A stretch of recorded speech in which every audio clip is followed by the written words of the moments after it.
Hello! Welcome to another episode and half of Half and Half. Damn, it's been a minute since we've done it, so I'm a little rusty. But this is where Mitchell, What up? and myself, John, do this thing where we talk about things, usually in halves. Half we talk about no spoiler, and then half we're gonna spoiler it up. We're gonna change it up again. It's weird how we go by this format, and you even pointed it out to me today, where you were like, "We only talked about one movie." Really? Like our podcast up to this point have been exclusively lists. So Lists and in-depth breakdowns, but we're gonna keep the list thing going. No, it's kind of a review, I guess. I don't know. We're gonna talk about the M. Night Shamalan-averse, Glass. The Shamalan-averse. The Shamalan-averse sounds worse, so I'm gonna use that. Who cares? So yeah, I saw Glass the other day. I also saw Unbreakable and Split a week prior to. Yeah. I'm guessing when did you see Unbreakable? I saw Unbreakable like 2 years ago. So it's in the back of my mind. I know what I think about it. Basic But stuff. I can't remember scene by scine. I can go scene by scene for you gladly, because this is still very fresh on the brain. Same with Split. Yeah, we're gonna try to do the first. We're gonna try going short with this. This doesn't really have to be long, does it? I can go however long you want it to go, True, John. True. We're starting at like 9:17-ish, so I'll just keep a look at that guy. Let's see. I sound like I'm already having a stroke. It's good practice. Whatchamacallit. So yeah, let's just start with the prequels to Glass, if you will. Unbreakable. I would like to hear what you think about it, because I want to tell you what my dad thinks about it. So what do you think about Unbreakable? All right, first movie in the Unbreakaverse. Unbreakable. The Glass-averse. I thought it was good. I thought it was kind of slow at times, honestly. I mean, it's not like your average Marvel superhero blockbuster action movie. I think the way they did everything was very like subtle and grounded, which I really appreciated. But I kind of felt like the ending fell a little flat to me, at least. Okay. Like I kind of figured like Samuel Jackson was behind the train wreck anyway. Like I don't know. I just kind of got that vibe. Because I knew he was already going to be the bad guy in the end. Spoiler, but spoiler for that movie that came out 19 years ago. Yeah, right. You haven't seen it by now. I mean, you're not missing much. Sorry. Continue. Yeah, really. I think it's worth a watch once, just because you have like a little background for, well, not even for Split, but for Glass. Yeah. But, I'm telling you right now, if I didn't see this and went straight into Glass, I'd be confused as hell. Oh yeah. Because a lot of people just saw Split. And yeah, that's how I found out that they were even connected. Because I went and saw Split, and at the end Bruce Willis was there, and I'm like, what? And then I looked it up, and then everybody's like, oh, it's the Glass-averse. He's Brian, whatever. I forgot what his name is. Dunn. Oh, Dunn. Yeah, the Dunn-averse. Yeah, the Dunn-averse does home security, but I don't know. I didn't mind it, but it's definitely not my favorite in this trilogy. Oh, pound for pound, the weakest, for sure. Yeah. I asked you because that was actually a lot better what my dad thinks. My dad, I told him, oh, I'm going to go, my girlfriend and I are going to watch Split and Unbreakable. And he was like, why? I was like, I mean, Glass is supposed to be all right, and everyone loves Split. My dad loves Split. Split's great. But he was like, Unbreakable was boring. And I was like, really? And then I watched it. I do agree it's very slow-paced. It's very boring. It can be at times, most times, to be honest with you. The opening shot was cool with that train, like especially the whole like panning between when he M. Night does this thing where he shoots between two chairs, and there's Bruce Willis and the girl he's flirting with, and then like him panning back and forth. That was a cool shot. I like that. That was different. There are cool things about this movie. I agree, but I agree with your dad. It is boring. It is very boring. It is super slow at times. I almost fell asleep, if we're gonna be honest. But I'm glad I watched it, so I had backstory. But I will probably never watch it again. Oh, I guarantee I will never see it again unless it's on TNT on like a Saturday afternoon. But no, like that scene was cool. Most of the scenes with him and his son were great. I really liked their chemistry, especially the scene with him lifting the paint cans. That is the scene that stands out to me when I think about Unbreakable. Him lifting the paint cans. That is the That's the most touching scene in the whole thing. When his son pulls the gun out on him. You remember that? No, I don't remember that at all. Yo, okay, so there's this part. Oh my where, god! Like, I only saw it 2 years ago. His dad, Dunn, and his wife are like talking, and then his son gets the gun from his closet. It was like, "You're immortal, Dad. I'm telling you. Let me shoot you to prove." Oh, okay. That you're invincible. It won't hurt. And then he yells at him, which is the last thing I would do. He was like, "Put the gun down. Friends don't shoot friends." And the best line in any movie. Friends don't shoot friends. Friends can't, whatever his son's name is. I don't know. Friends don't shoot. And when he said that, I was laughing, but I was also like, what the hell is going on? This took, because it literally went from 0 to 100. It's him and his wife saying, I don't know, when was the last time I was sick? To him being held at gunpoint by a 7-year-old. And I was like, oh my God. It was just very sudden.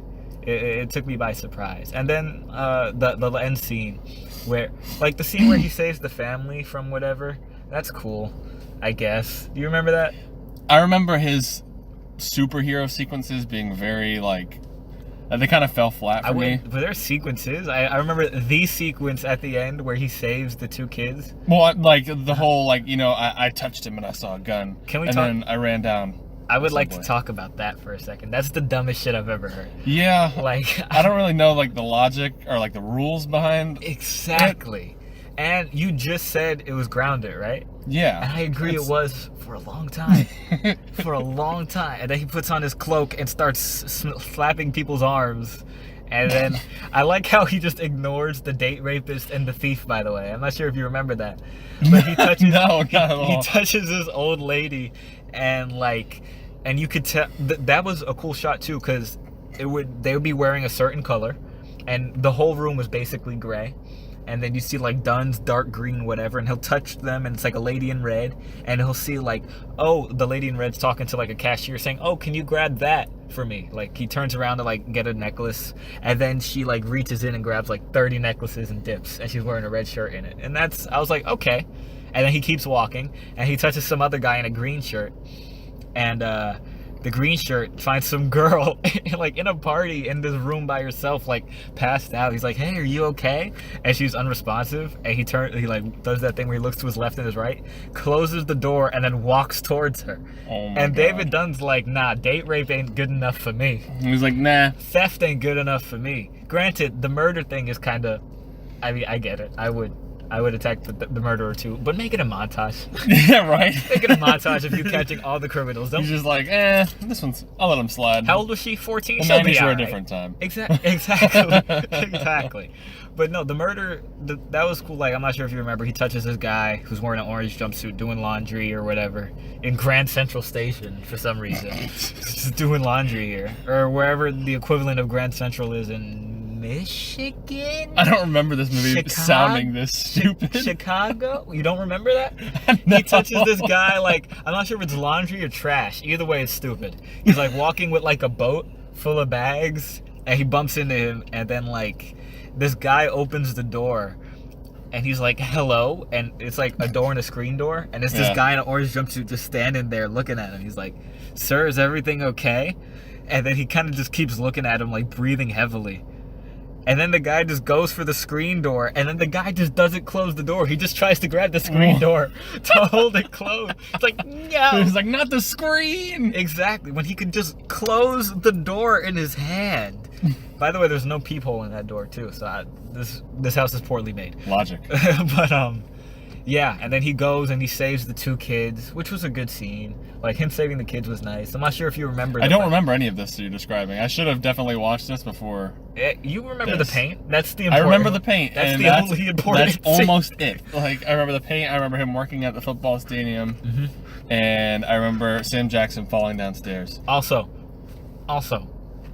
this power seems subjective because he didn't touch the guy with the gun. He was just kind of like, oh, he has a gun and it's silver and has a black handle that's in his waistband. Glass is like, how you know? And he says, But like, it's almost weird though, because like, where was he pulling that image from? This is the stuff that like doesn't really make sense for me. But okay, like I know some people don't have a problem with it. It kind of bothered me because I'm like, how? Exactly. It was the whole movie, I was like, this is believable. I get this. Okay. As believable as an invulnerable man could be. Yeah. And then he just starts being all psychic, and I was like, all right, you lost me, M. Night. It was still good, though. There's also M. Night's cameo in the football stadium that we're going to address when we talk about Glass. M. Night's worst cameo I've ever seen was in Glass. This was the worst thing I think about this movie. Almost. Oh, actually, no. Almost the worst thing about this movie. Second on my list. I'm not sure if you remember, in Unbreakable, it's been 10 minutes and we're still talking about this. Holy crap. In Unbreakable, he touches a guy and, like, there's someone, like, selling drugs in a bathroom or whatever. And then, like, he sees M. Night, and he's like, that's the guy. He, like, walks by him, and he turns around, and he says, hey, can I frisk you? And M. Night's like, are you serious? By the way, M. Night's, like, 45 at this point, and he's pretending to be, like, 19. It's like that picture of Steve Buscemi with the backwards hat and the skateboard. Oh my God. It's just that. He's like, what are you talking? Are you serious? And he, like, pats him down, and he finds no drugs. By the way, makes no goddamn sense why he doesn't find the drugs if he sees him pick up the drugs and put them in his pocket. He's like, where? He just pats them down. He's like, I guess you're okay, and then stumbles away. Anyway, back to these damn kids that I've been talking about. He saves them, and then he falls in a pool, and then the kids save him, and that's another good scene. I do remember him falling in the pool. Can I tell you something that's stupid? His weakness is water. Yeah, I agree. It is the stupid. Like, my biggest problem with this, like, well, more the Glass than anything, is the rules that they establish and then don't follow. It's like there's no rules, but there's so many at the same time. Yeah. Yeah, I don't know. Like, the whole, he can't be in water. Meanwhile, he's, like, fighting whoever in the rain in Glass. I don't know. It's just a mess. That's what when I was watching Glass, I'm like, well, I'll save it for them. I'll save it for the Glass portion because it involves a spoiler. Want to jump to Split? Let's jump to Split. Let's jump to Split. Glass or Unbreakable gets a solid 7.5 to 7.5. I would say 6.5, just because it is. I don't remember anything about it, which is not a good testament to the movie. True. The only reason I remember is, again, it's been less than a month. So I give it 7.5. There's some great scenes in it. There's garbage. Maybe I'll rewatch it one day. Maybe. You don't have to. But I probably won't. Split, bro. The fact that James McAvoy wasn't even talked about for at least getting a Golden Globe is offensive. Dude, it's offensive. The first time I saw him was in Wanted, and I thought he was great. And then he was in X-Men, and I'm like, oh my God. And then I just kept seeing him more stuff. James McAvoy is an amazing actor, and he does not get half, like, the recognition he deserves. In Split, I was, like, blown away. Every scene. If it would have been anybody else, the movie would have been probably garbage. Exactly. But he is, the way he just changes his body language and facial expression. Yeah, like, just the little details are incredible. Exactly. I think whatchamacallit, he was the most fun of that movie. Granted, he is the main thing. There's only like 4 characters. I like that. Exactly. Except for it was very personal. I like that. There was some stuff that didn't make sense. Also, like can the therapist see the future or something? Or remember when all right, so there's a scene where she's kind of starting to discover that, like, Kevin has, like, these girls trapped in the basement, and, like, might be like a weirdo and a kidnapper, but she stuffs a napkin in a door. I was just thinking about that, yeah. And I never really, like, I couldn't understand, like, did she know that they were going to try to escape from that door, that it was locked, or, like, it's very minimal things that I have to say negative about this movie, but that was one of them that kind of didn't make any sense to me. I was kind of like, how does she know? That's a good, playing devil's advocate, just because maybe she just put 2 and 2 together because she was getting a lot of emails saying we need you. She did see the news reports about these 2 missing girls. Maybe she did put the thing in the whatever. There's a chance. On the other hand, one could say M. Night needed to write his way out of a corner. So he said, napkin, door. And that's how that scene came about. But no, like, every scene, all the therapy scenes were great, especially when he was Barry. Even though it was Dennis pretending to be Barry, Barry was that was the one who was like, oh yeah, so I made this newspaper. Oh yeah, the one about the art. This newspaper dress. art here. Look at my newspaper Miss dress. Therapist, hey, my art. Hey, I'm Barry. Barry was so I think he was the first character they showed. Other than Dennis, but like Barry was the first speaking character. I think. Was he? I think probably. Here's what I remember. We should have definitely watched these movies like an hour before we came. I mean, I worked, but anyway, I think how it worked was he kidnapped the girls. He yeah, he kidnapped the girls. I thought it was kidnap the girls, goes to therapy, and then goes to it might be kidnap the girls, talks to the girls as Patricia, and then goes to therapy. That might be that makes more sense. So he was the second character. When I saw Barry, that was when I realized I love this movie. Continue. The first character was the germaphobe. Yeah, Dennis. Yeah, Dennis the one with the glasses, and I came into this movie with the lowest possible expectations because one, it's M. Night Shyamalan, and two, the trailer was like shit. So like I walked in this movie not really expecting anything, and I think that kind of helped the movie out a lot because I was super blown away with the performances and everything. The main girl, the one who's also in Glass, she's great. She is. And I think I love how she's the only level-headed one of the group. I really like that because like the other two were like, we're gonna fight him, we're gonna fight him, we're gonna punch him, we're gonna do this, and she's like, bro, he just pushed two of us. No, she's like, just piss on yourself. Exactly. She's like the only one with a bit of logic, and I like that. She also I love her relationship with Hedwig. Their relationship was just the best. I'm sorry. Hedwig was the highlight, by the way. He really was. He's so good. He was the highlight of Glass, in my opinion. He was the best. He was the best. I really loved the ending of this movie too, and like how most of it was just about like trauma, or I would say all of it's about trauma. And I really loved like the ending, how he saw like the cuts on her, and he's like, oh, you are not perfect, or you are scarred, you are something along those lines. But he was like really prophetic and like it was almost like poetic in a way. I loved that. I thought it was awesome. I did and didn't at the same time because I would have been like, bitch, you should have lifted your shirt from day one. Like, you would have think, didn't he get these girls? I find it hilarious how he gets all the other girls to undress but the one with the MacGuffin scars. By the way, M. Night is trash. He is absolute trash for making the girl with the fattest ass take her pants off. I'm not sure if you knew, but we were watching it. You know how like you have dirt on your skirt and you on your shirt, take them off. Do you remember that? Yes. The girl with the thickest one takes off her skirt, and she's walking around this whole movie in her panties. And I'm like, M. Night, come on. My girlfriend was even like, how come the girl with the fattest ass has to be the one without panties? M. Night's like, how about a little something for Papa? Oh God, he's stroking. His cameo in this was bad too. I don't remember him being in this movie at all. When the therapist was like researching, God knows what. I don't know what she was researching. It was probably the girls. I could be wrong. It may be. But her assistant was M. Night. And like they had like banter about chicken wings or whatever. And I was like, all right, cute. This was a really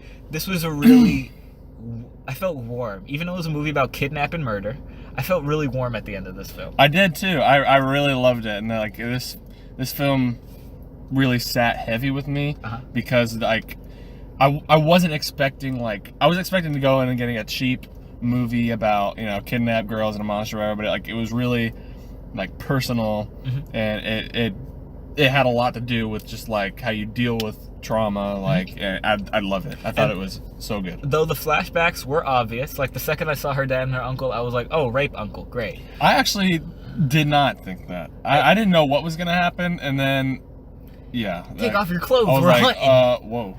Whoa.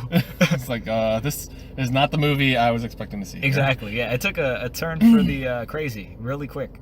But no, the flashbacks were cool. The cinematography in Unbreakable and Split, and all of them really are really good. And I think they're really slept on. Like those scenes, I'm not sure if you remember, but there was a lot of yellows and oranges. I think Glass. And the sky was beautiful blue. What were we saying about that? Was it? Yeah. I don't remember a whole lot of the cinematography about Unbreakable. Split was pretty good. Glass, I thought looked amazing. Yeah. I thought it looked really good. Some really great shots by M. Night, man. Good for him. Whoever cinematographer is, give him a high five. If it's him, I doubt it. But. I doubt it. Because he is. My problem with M. Night Shyamalan is he's so hit or miss. Because I liked Signs. It wasn't perfect, but I liked it a lot. And then I saw the Village, and that is one of the most boring movies I've ever seen in my whole life. I saw that movie for English 3 because we were No way. We were reading something about Salem witch trials, and then whatchamacallit? Yeah, my teacher was like, "We're gonna watch." What's it called? The Village? The Village. And it was about that for the most part, I guess. And then it ended, and I was like, wait, what? You're like, can we have a test instead, please? For real. And not just that, I hate to divulge into The Village, but the costume looked like a Power Ranger costume. Like, you know how, like, all the Power Ranger villains look terrible? Like, all the Power Ranger villains are, like, Party City trash costumes. It kind of does. Especially, there's a scene where, like, the monster looks at the camera, waits a second, and then runs towards it, Get Out style, and it's the funniest part of the whole movie. It is so good. It's so goofy. Because did you see Joaquin Phoenix goofy ass at the bottom of that pit, and he's like...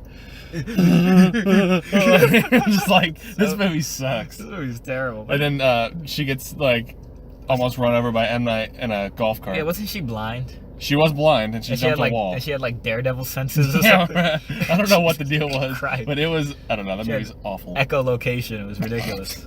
But anyway, back to the masterpiece that is Split. No, I love most everything about it. My favorite characters in order are Dennis.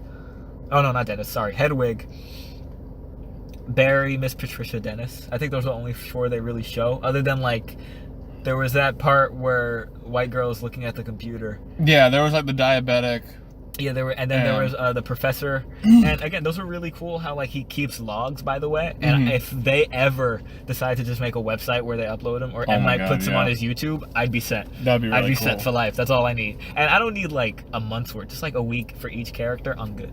That's like 100 and something videos, though, so they're not gonna do it. No, not at all. They'll never touch this again, and I can honestly like applaud that. Because I was Glass left such a bad taste in my mouth. Really? It, like, I texted you right after I got out of it, and I said, I need to talk about this movie. Like, we need to talk about this movie. Go see Glass. With Glass, I liked most of it. Did you like most of it? I liked most of it. That's why it left such a bad taste in my mouth. Because,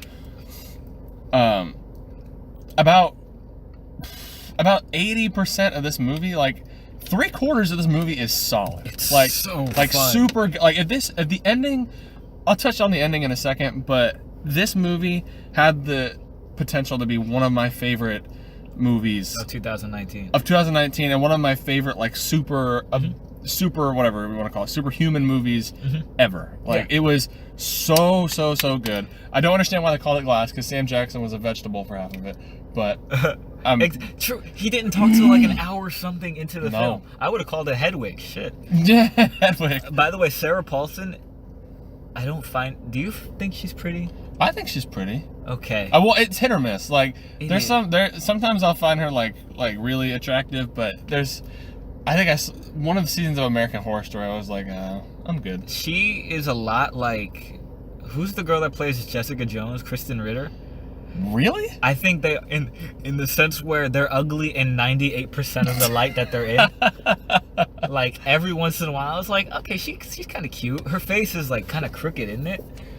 She got a little crooked face. I don't know about crooked face. I'm gonna need you to watch Glass again because it was not symmetrical. It was not. I was in a smaller theater, so I was closer to the screen. Maybe that's why. Man, I saw it in Dolby, like the biggest screen possible. So you have no excuse then. No, watch I don't. it again, and I'm telling you, like it feels like everything is like a degree off on her face. I felt like Sloth from the Goonies.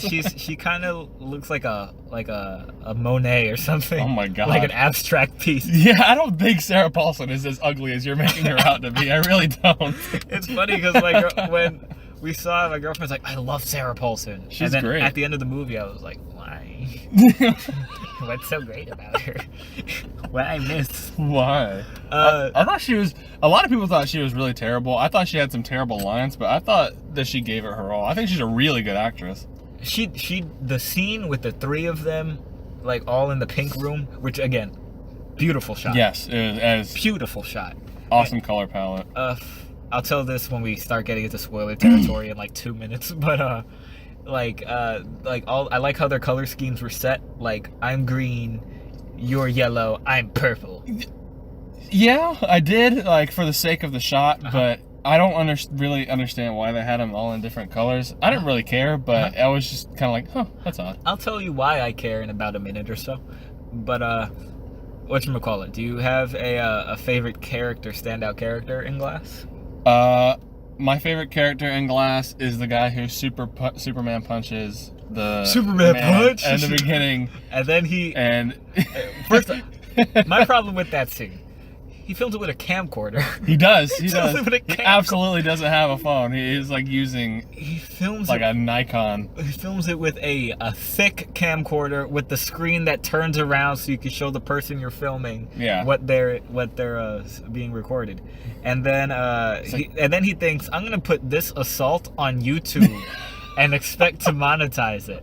This is gonna end great for me. I think one of the most standout lines of the 21st century cinema is, "You salt baed that bitch." He said that, and I put my head in my hands. I was like, oof. I was like, this movie is not turning out to be that great. What's even better is that there's a scene where Kevin's son, or David's son, what's his name? David Dunn? I think it's David Dunn. David Dunn is Bruce Willis. I don't know what his son's name is. Where do I keep saying Kevin? Who the Kevin is James McAvoy. Like Kevin Wendell Crumb. Thank you. Yes. Thank you. But no, there's a scene where David's son is explaining to him what Salt Bay is. It's not a short scene. It's very odd. It's very drawn out.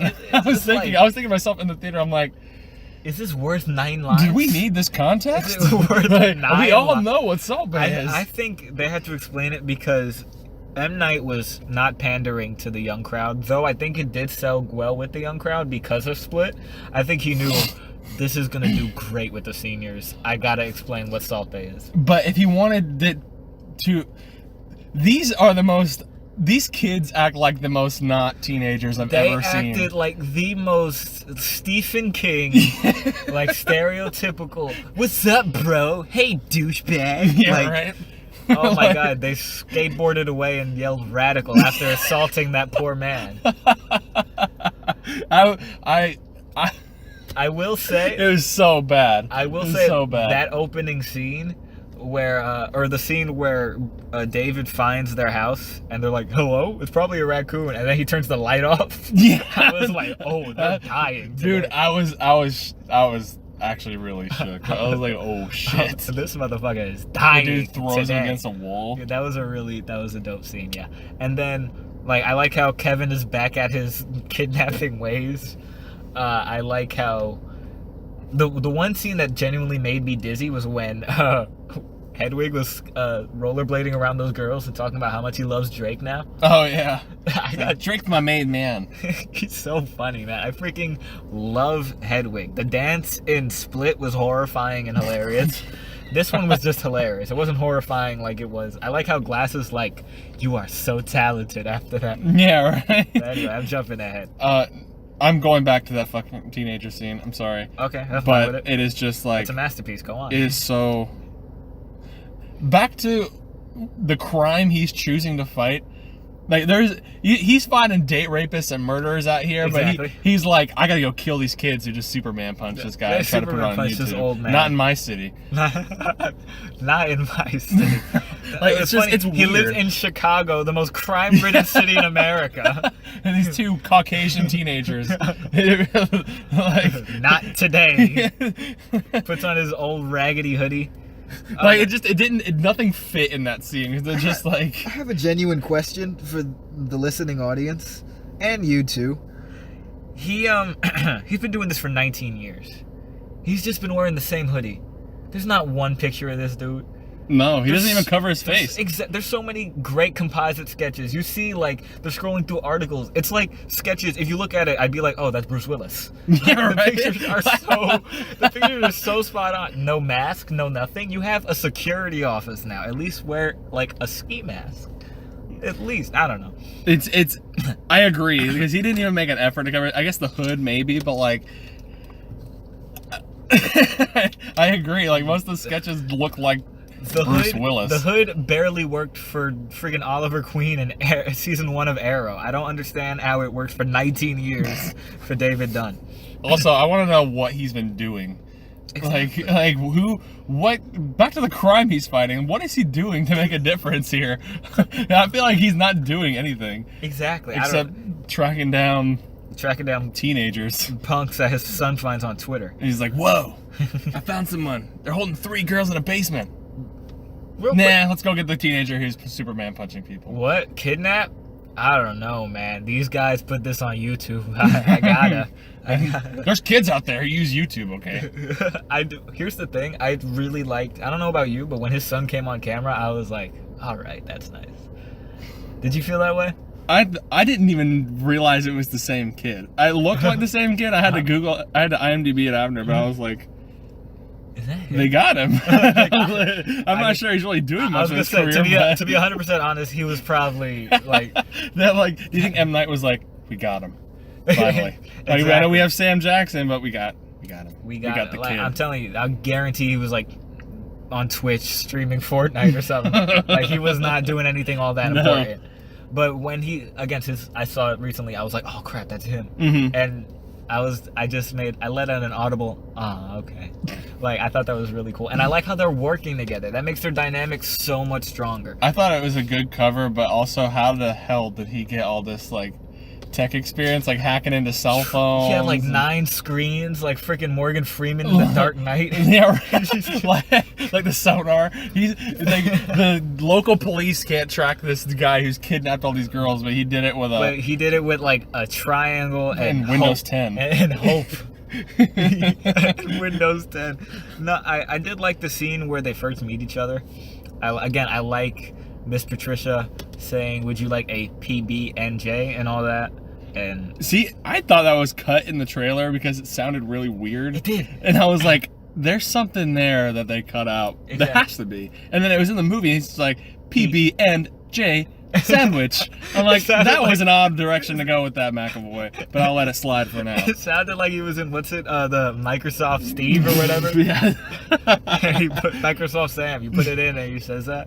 But not like, that was cool. And then again, Hedwig was cool, like taking off he had that line saying, "I gotta take off these rollerblades because I don't want to turn it to the beast," and he had these on. Yeah. I was like, oh my god, this guy, so much charisma in this guy. It really, he shined in this movie. He was the saving grace of this whole movie because Bruce Willis is kind of just there, if we're being honest.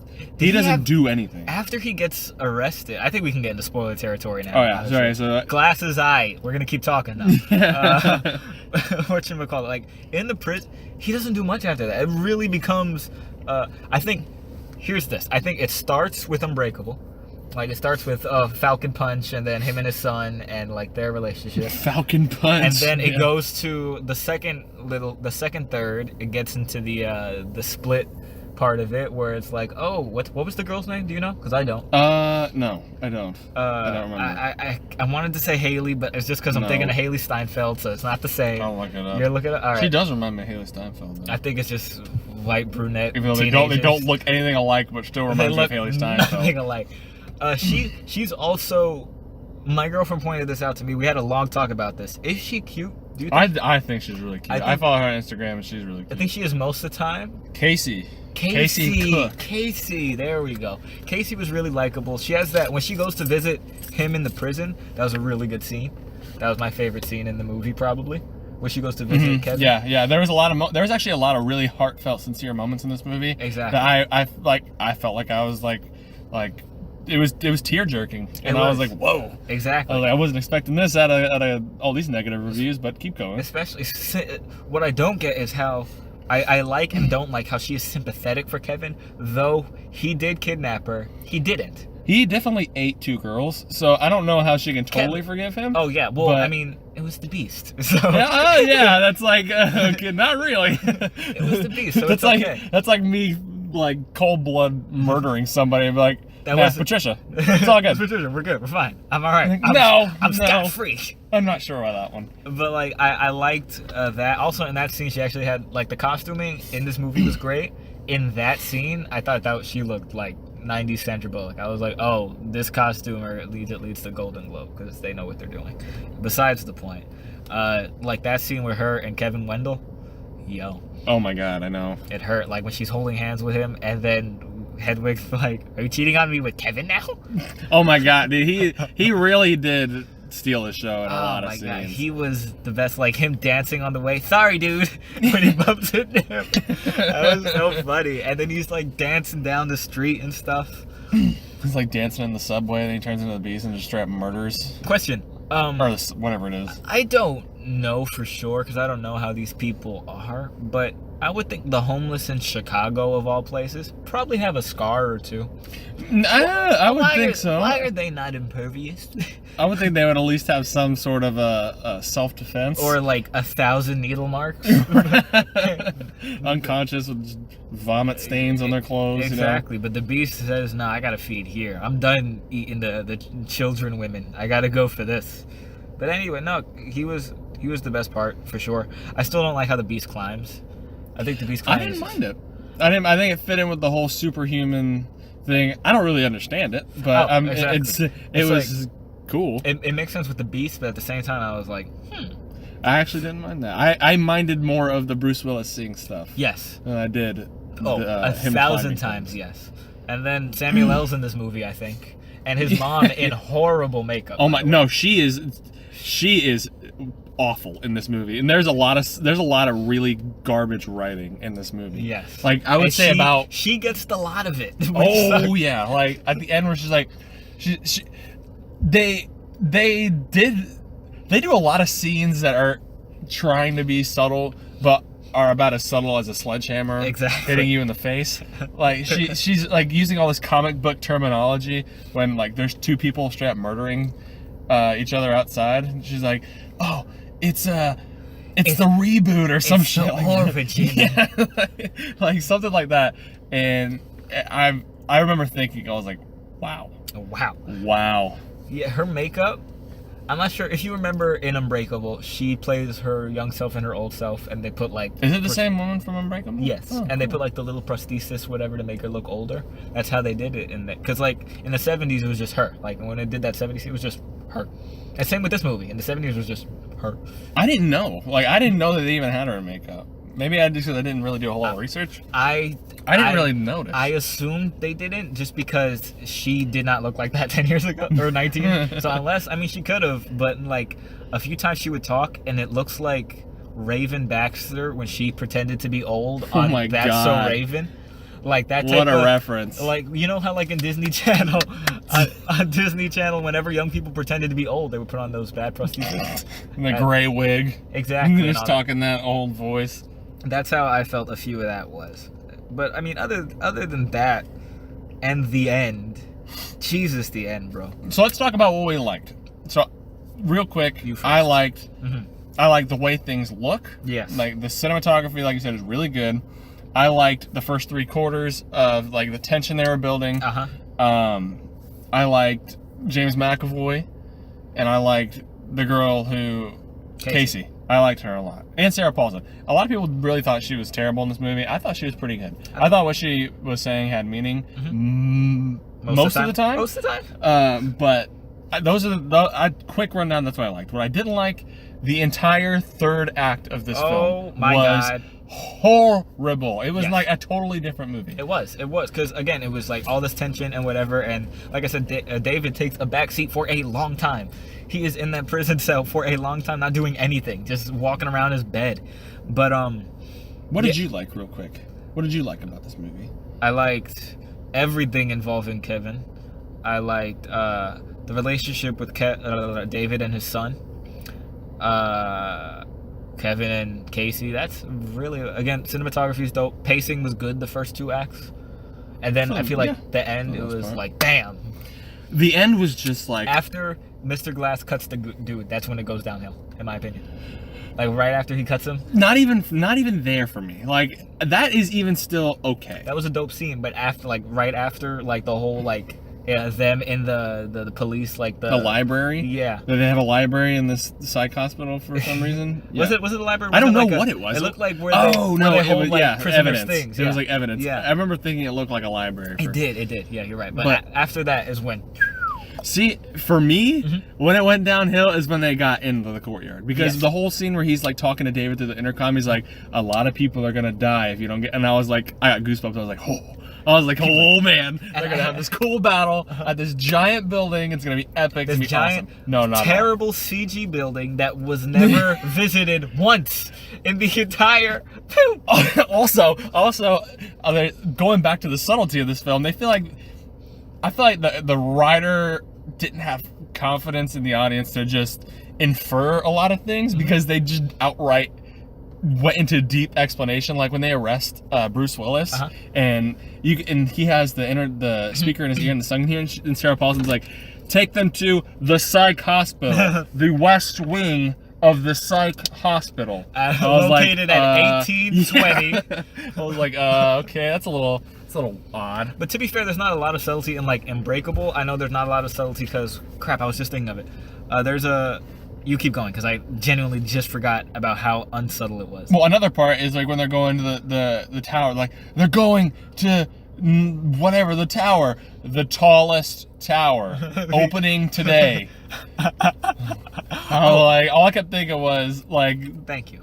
I don't know. I kept referring to it as Nakatomi Plaza. That's kind of what it reminded me of. There's not subtlety in Split because, or not Split.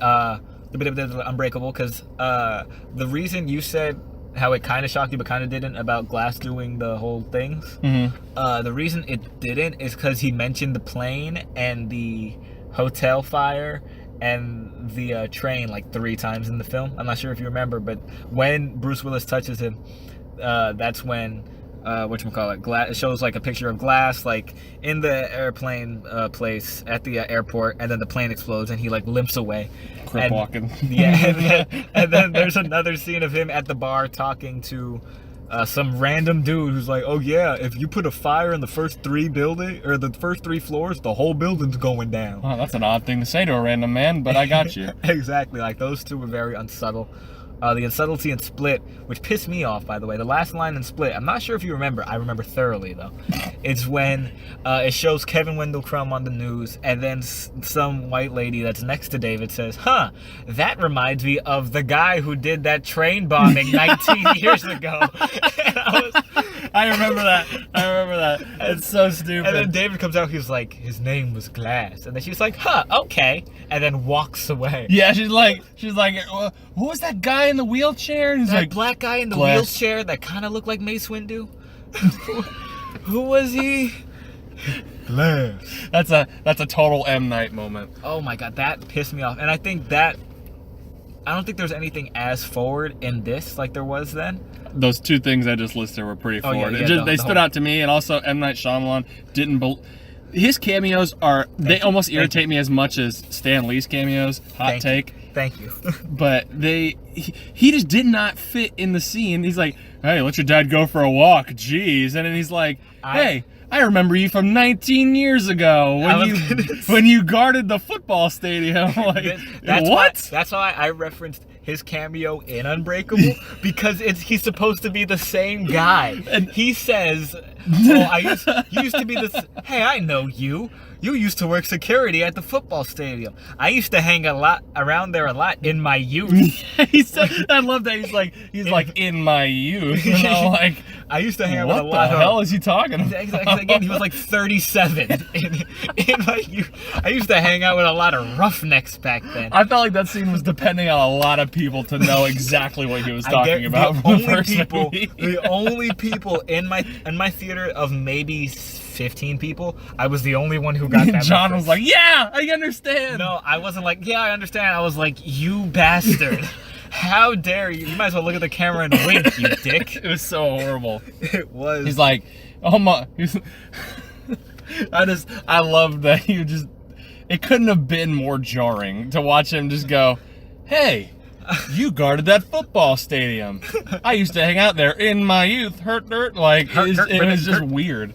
I don't understand why he even had that line or why he was even in the scene. It does Because he was buying a bunch of security cameras for his business that they don't reference again for the rest of the movie. Doesn't tie into anything. Again, I like how in the beginning of that scene, it's just like he's like kind of looks awkward, and yeah, he's a bad actor, but him looking awkward was kind of funny. Like while he was like, "Don't take that walk, Dad." He's like, "I want to take that walk, son." I was like, "Yo, let him walk." I got it, but I did it. You know. That I could let slide. Like, geez, let him take a walk. Huh.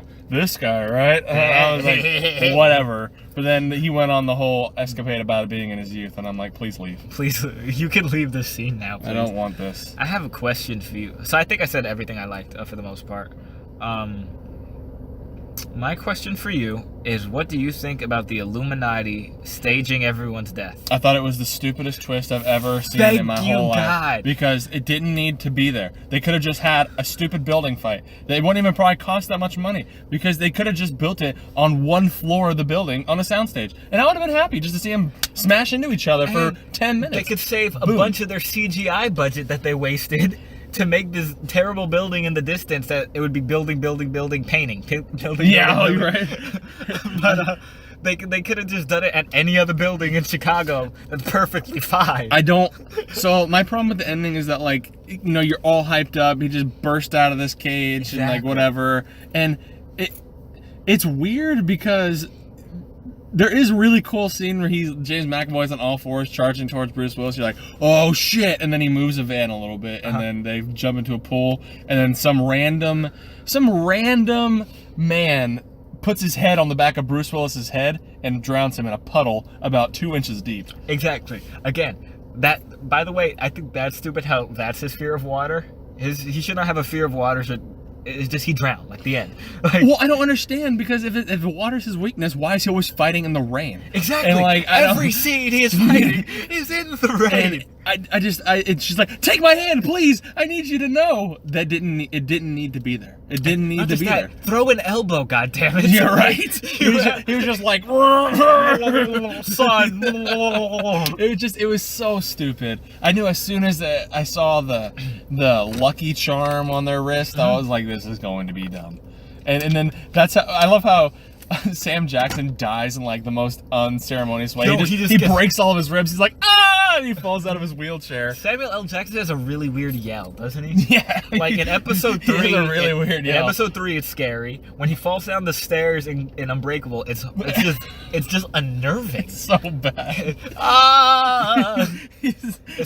Everybody dies like, and it just falls like.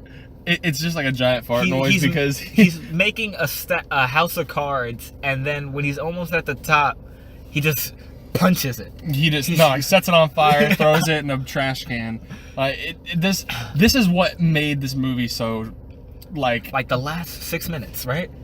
6 minutes? I don't know how long the end. No, I'm like the last 30 minutes of this movie. Really? It was that long? I think it was, because I wasn't expecting the Illuminati bullshit to drag out as long as it did. I thought I missed the movie. I know! I was like, there's only 3 of them. What did I miss? It is like, so Bruce Willis drowns in a small puddle. Kevin gets shot. Which is like, whatever, that's fine. I did find it nice how all the characters had like their death monologue. I did like that.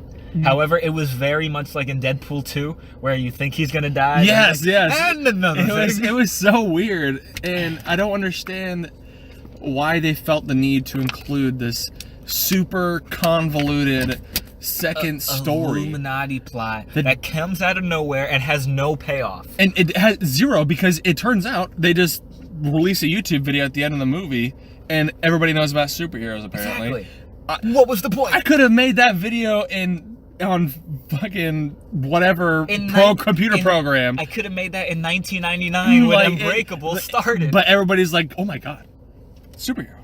Oh my god, like this is the thing that's gonna change everybody's minds. Really? By the way, what proves that they're super? Like, yeah, I know they punched each other like into a car a lot. I'm not sure if you know, a guy walked away from a train accident like nothing a few years ago. that would make a lot more headlines than, yo, this guy got pushed into a van and it dented it. This dude literally tell walked the world out of a fire, and they were just like, it's a miracle.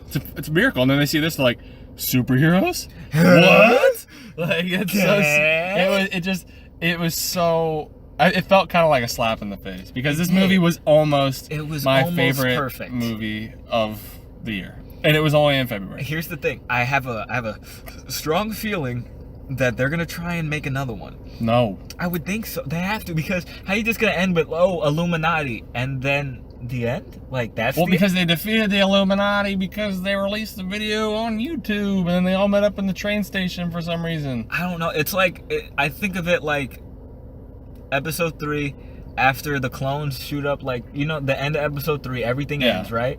Like, imagine the Emperor and the Darth Vader has the scene, and all the stormtroopers have their scene, and then that's the end of Star Wars forever. Right. Like, that's what I feel. I feel like they're really trying to set up for more than this. I understand what you're saying, but I don't want any more of this. Oh, I don't. Because this is garbage. I definitely don't. It was the most poor excuse for a plot.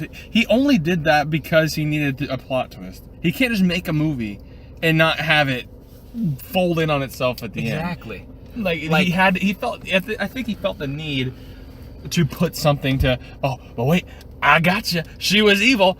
I didn't need that. I wish would have been perfect. I didn't care. They were evil. What, you're gonna make someone more evil? It's like the Thanos to Loki comparison. Right, I don't care. Like, then have Bruce Willis die in a puddle smaller than my kitchen sink. Exactly.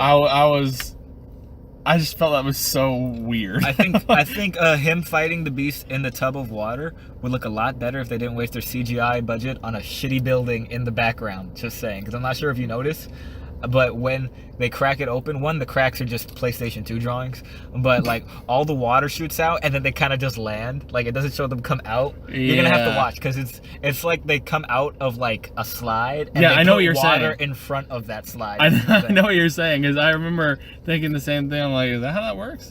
And also, 3 people work at this asylum, by the way. There's like 2 employees, and then there's 2 volunteers at the end that he throws in a van. By the way, they have permanent brain damage. Oh yeah, right.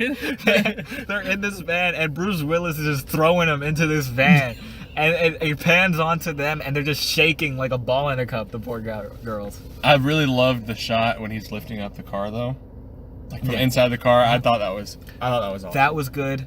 I can't really think of other than like that, and Samuel L. like sitting in front of the door, like while the guy like does the flashlight thing, like right before like he's kind of just staring at the door, and it has like the flashlight going around his hair and stuff. It was pretty cool. I liked that. That was cool. I just felt like it was a giant waste of potential here. And then Sam Jackson's in the back of that scene, literally doing that one shot from the trailer. He's going like, and he's raising his eyebrows the whole time, just watching it, and all the SWAT team are just like, "What are you doing here?" And exactly. He's like, I'm just a man in a wheelchair.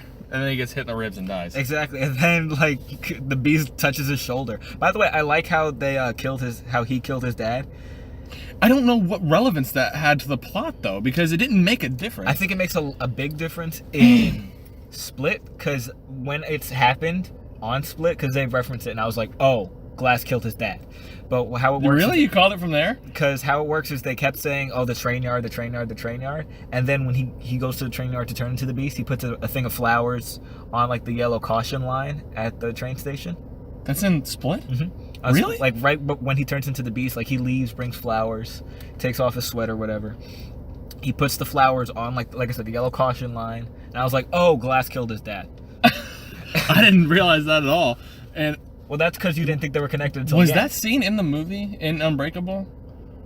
Where the guy, no. The kid looking at his father on the train. I don't think it was. I don't think it was either, because they wove it in perfectly, though. They wove that in perfectly, in my opinion. You don't think so? I mean, I didn't have a problem. At that point, I had so many problems with that beginning of the act alone. I was just like, whatever. I did like all the stock footage they used. I don't like how it felt like previously on Split. It did, because it didn't look the same. Exactly. The 2 things that were very necessary was that, in my opinion. I really like that train. I know I understand why you don't, but I really like that part. And there was a part where it showed. I'm not sure if this was a deleted scene because I don't remember it from Unbreakable. And again, I saw it like 2 weeks before Glass. I would have remembered. Mm-hmm. But when he's in his room and his son's like, "I know your secret identity," and da ba da ba da ba da ba da ba da. I'm not sure if there was a scene in Glass where I'm not sure. It was a flashback, and they were all in the dark. So I was like, did they just like recently film this and get lookalikes?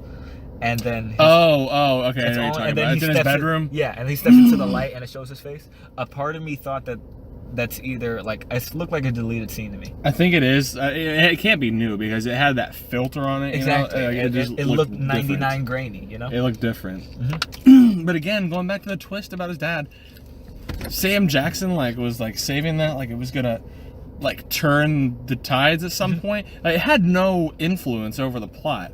And also David Dunn's kid goes to the comic store and picks up a comic book that has no relevance for the rest of the movie because it has, I don't remember what it was, like Whisper Man or something. The mastermind always has a plan. There's a lot of things where I'm like, what? This was in there for no reason. Yeah. Like zero effect on anything. I have a genuine question. Why is it that they use all these fake comics when this really pissed me off on Unbreakable because his mom gave him instead of action comics, it was like adventure comics or something fake. They couldn't afford the license. Here's the thing. It would show them walking down the comic book store and there's Punisher and Spider-Man on the wall. Oh really? And I was like, what the? Make up your mind. What can you use and what can't you? Same in this one. Whisper Man. Who the hell is Whisper Man? No one. I thought that was, I listened to Funhouse's podcast about this movie, and they had brought up a good point where they thought it was going to be Sarah Paulson. Maybe because she would say stuff and people would be like, oh, okay. Like she'd convince people of things. And I thought that would have been really cool, but instead she was part of some dumbass Illuminati that nobody cared about. Form of cult. And yeah, I don't know. It was and then they have a really complex meeting in a public restaurant. Yeah, why? Exactly. Why? Just go to a freaking warehouse. Come on. There's what happened if I strolled in wanting the Philly cheesesteak and all these people having their meeting? You would get killed. That's like David. Yeah, right. It's so convoluted and weird. David didn't fit. One good thing about that end scene is when David is David's son is on him crying. That was really good. That was powerful. Other than that, garbage. Absolutely. Even Casey with Kevin, I did not feel that same way. I didn't want to see Kevin go, but when he was on David's body, I was like, oh, this is hard for me to. I was just so I was pissed off. It that whole felt like time. I had gotten slapped in the face. Same too. I was genuinely mad. I was visually angry. Yes. If you were to glance my way, I would look very angry. My mouth was open for the whole. I was like. And it did feel like a long time. You're right. It felt like a long time, and then it just ended. And the reason I mentioned the color schemes is because David's son was wearing green, Casey was wearing yellow, and Glass's mom was wearing purple. That was their color schemes. So were they? Mm-hmm. I didn't notice. Yeah, well, I learned that on IMDb trivia. Oh, so, yeah. The number one source for everything interesting about a movie. Exactly. The trivia. But I think that sums up Glass, yeah? Yeah, I mean, Split is obviously my number one. The strongest by far. I would watch Two Glasses over Unbreakable just because I really like the build up, but yeah, that ending just shit all over anything they had set up. I would probably watch Unbreakable over Glass just because there's some great shots. There's that shot where he wakes up and he's like, I'm alive? And I'm not sure if you remember, but there's in the foreground, there's a guy who was also on that train with Bruce, and I think he started bleeding. And really? He was wearing white. It was just the torso. It was Bruce Willis, the doctor, and in the foreground was a torso. And as they're talking, as the conversation goes on for a minute, it starts bleeding more and more and more. And then you can hear the crash cart in the back and stuff. Maybe I need to. I need to watch it again. Watch it in the mind of I've seen the others and I know this. Also, watch Split and fast forward to that part where I told you about where he turns to the beast, because I was like, oh yeah, Glass goes at the end. Split, I have no problem. Split is a good movie on its own. Split is fun as hell. I prefer to take Split and just detach it from this broken franchise. Can I be 1,000% honest with you? I'm probably gonna download Split and cut the end. Oh my god, yeah. When the lady is like, that reminds me of. Do you remember that guy who looks like Samuel Jackson? Killed a bunch of people on a train? Thank you everyone for tuning into us piss and moan about the M. Night Shyamalan-averse.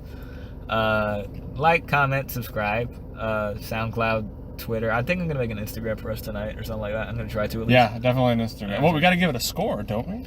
All good movies have a score. All good movies have a score. How many broken glass bones would you give Glass out of 10? Glass, I would give probably out of 10, maybe like 6.5 broken glass bones, 7.5 Superman punches on YouTube. Yes, I would give it probably 5 broken glass shins with 2 broken glass femurs. So maybe a 7. Because again, it starts so good, but damn that ending. Yeah. Damn that ending. Anyway, yeah, thank you again for tuning in. We appreciate all the love and support. Everyone have a great night.